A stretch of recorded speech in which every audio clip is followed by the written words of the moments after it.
school insurance adjusters did accept a quote for the replacement of the gutters that were destroyed in the ice storm back this winter.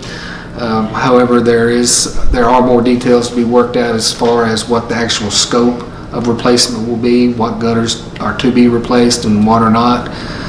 So that is still in negotiation.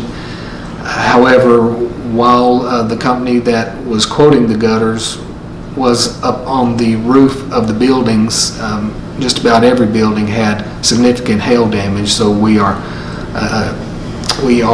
addressing that through another insurance claim to try to get a full roof repair because of the hail damage that was